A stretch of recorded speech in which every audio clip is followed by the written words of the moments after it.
ನಮಸ್ಕಾರ ವೀಕ್ಷಕರೇ ಕಳೆದೊಂದು ವಾರದ ಹಿಂದಷ್ಟೇ ಯುದ್ಧದ ಬಗ್ಗೆ ಮಾತನಾಡಿದ್ದ ಕೋಡಿ ಶ್ರೀಗಳು ಇದೀಗ ಮತ್ತೊಂದು ಸ್ಫೋಟಕ ಭವಿಷ್ಯವನ್ನ ನುಡಿದಿದ್ದಾರೆ.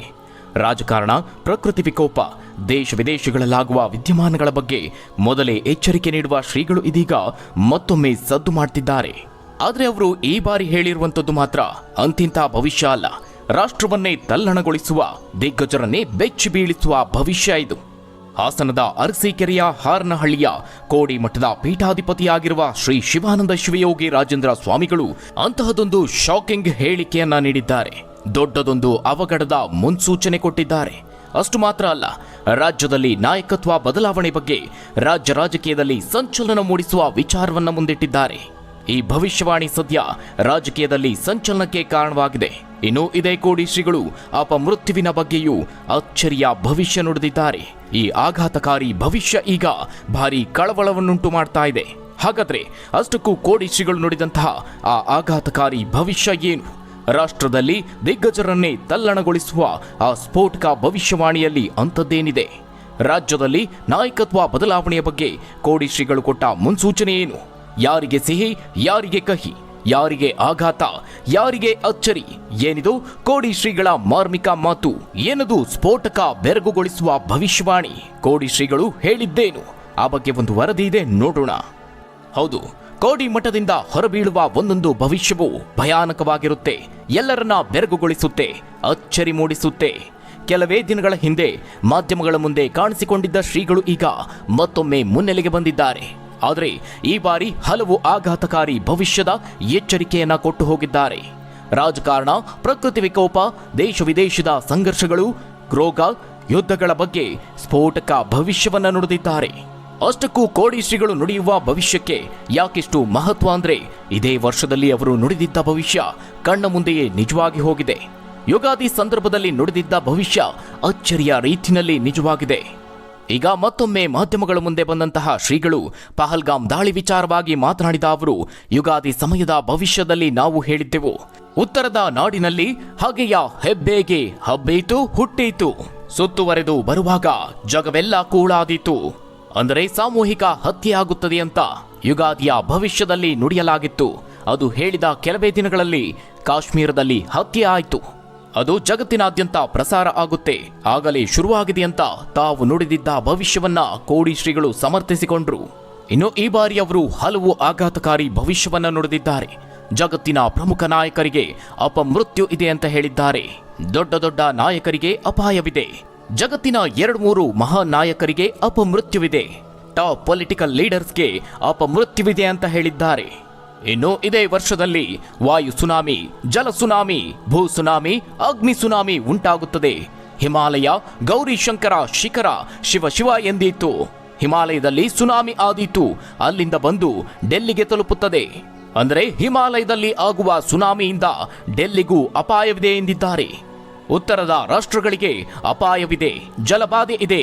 ಜಗತ್ತಿನಾದ್ಯಂತ ಜಲ ಸುನಾಮಿ, ವಾಯು ಸುನಾಮಿ, ಭೂ ಸುನಾಮಿ, ಅಗ್ನಿ ಸುನಾಮಿ, ಹೀಗೆ ಪ್ರಕೃತಿಯಿಂದಲೇ ಜನ ವಿಲ ಅಂತ ಒದ್ದಾಡ್ತಾರೆ. ವಿಪರೀತ ಹೀಟಿನಿಂದ ಜನ ಬಾಳೋದೇ ಕಷ್ಟವಾಗುತ್ತದೆ.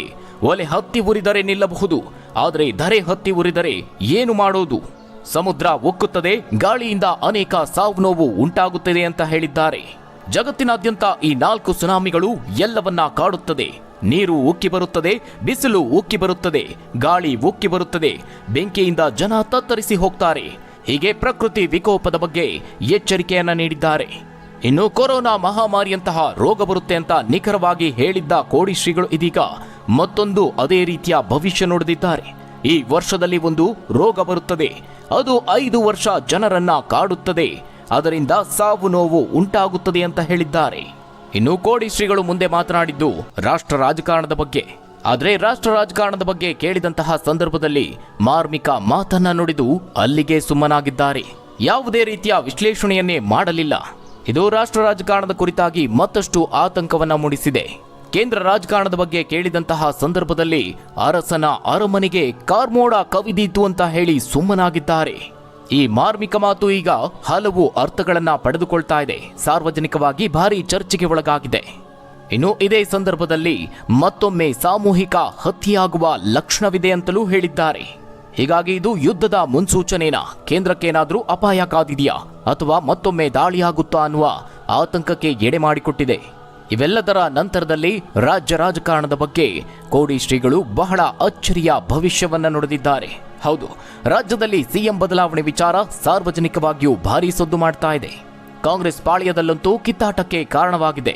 ಈಗಾಗಲೇ ಒಂದು ಬಾರಿ ಆ ಕಿಡಿ ಹೊತ್ತಿ ಕಾಂಗ್ರೆಸ್ನಲ್ಲಿ ಬಹಿರಂಗ ಜಗಳಕ್ಕೆ ಕಾರಣ ಆಗಿತ್ತು. ಪರಸ್ಪರ ವಾಗ್ದಾಳಿಗಳು ನಡೆದು ಅದರಲ್ಲೂ ಡಿಕೆ ಶಿವಕುಮಾರ್ ಸಿದ್ದರಾಮಯ್ಯ ಬಣದವರು ಜಿದ್ದಿಗೆ ಬಿದ್ದಿದ್ರು. ಹೈಕಮಾಂಡ್ ಎಂಟ್ರಿ ನಂತರ ತಣ್ಣಗಾಗಿದ್ದ ವಿಚಾರ ಈಗ ಮತ್ತೆ ಸಣ್ಣದಾಗಿ ಹೊಗೆಯಾಡೋದಕ್ಕೆ ಶುರುವಾಗಿದೆ. ಈ ನಡುವೆ ಕೋಡಿ ಶ್ರೀಗಳು ಅದಕ್ಕೆ ಮತ್ತೊಂದು ಟ್ವಿಸ್ಟ್ ಕೊಟ್ಟಂತಿದೆ.